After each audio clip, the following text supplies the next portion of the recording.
మరికొన్ని గంటల్లో కల్కి థియేటర్లలో విడుదల కానుంది. హైదరాబాద్లో కల్కి టికెట్లు దొరక్క కొంతమంది ఫ్యాన్స్ నిర్మాతల ఆఫీస్ దగ్గర మౌన దీక్ష చేపట్టారంటే ఈ సినిమాకున్న డిమాండ్ ఏంటో అర్థమవుతోంది. రిలీజ్ రోజున ఉదయం 5:30 గంటల కంటే ముందే ప్రదర్శితమయ్యే కల్కి మూవీ షోల టికెట్ రేట్లు భారీగా ఉన్నాయని కామెంట్లు వ్యక్తమవుతూ ఉండటం గమనార్హం. ప్రభాస్ అభిమానులు 3Dలో ఈ సినిమాను చూడటానికి ప్రాధాన్యత ఇస్తున్నారు. కల్కి సినిమా ప్రమోషన్స్ లో భాగంగా కమల్ మాట్లాడుతూ కల్కి సినిమాను అంగీకరించడానికి 12 నెలలు ఆలోచించానని తెలిపారు. కల్కి సినిమాలో నా రోల్ గురించి చెప్పగానే స్వీయ సందేహం వచ్చిందని కమల్ హాసన్ పేర్కొన్నారు.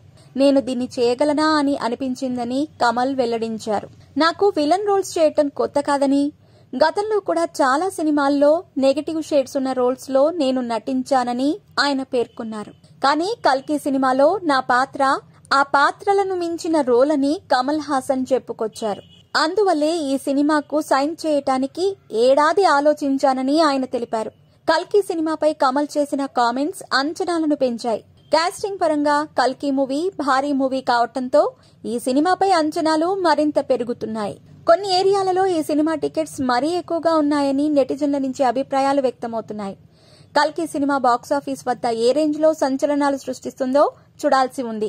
700 కోట్ల రూపాయల భారీ బడ్జెట్ తో ఈ సినిమా తెరకెక్కుతోంది. కొన్ని ఏరియాలలో కల్కి మూవీ బుకింగ్స్ ఇంకా మొదలు కావాల్సి ఉందని తెలుస్తోంది.